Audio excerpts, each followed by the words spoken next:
Only twice in my life have I ever given a client their money back and just ended the container. And this is one of them. This was many, many years ago. I was working with this lady and she came to me because she was feeling anxious. She was feeling a lot of fear in her life. We were working on unfawning, right? On her fawning and appeasing patterns in her relationships. And what I realized pretty early on was that she had built her entire life, her entire social structure, her entire work structure, her entire relationship structure around being in an appeasement response, being in a fawn response. For her, the cost of unfawning was going to be too high. For most women who come and work with me, they've reached a tipping point where the cost of staying the same has become too great. They cannot live the way they've been living. They cannot continue to play the roles that they were assigned when they were born by their families.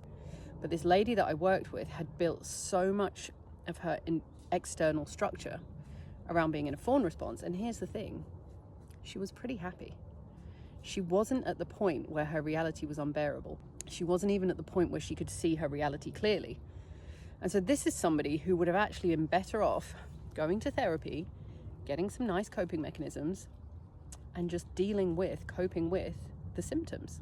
I'm here for the women who are ready to face the truth of their lives, who are ready to say, oh fuck, like I cannot keep managing everyone else's discomfort. It's costing me too much, and I care about myself too much. I respect myself too much to do this anymore. The thing with her was she was happy in her life. She was happy enough. And sometimes I think if you're happy enough, just grab it with both hands and keep going, because the cost of unfawning herself, the cost of deconditioning the fawn response would have meant that every single structure she built in her life would have crumbled. The relationship that was actually pretty healthy comparatively, right?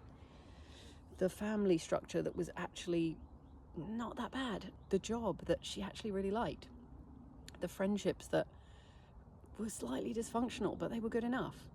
So we need to understand where the point is between good enough and absolutely not.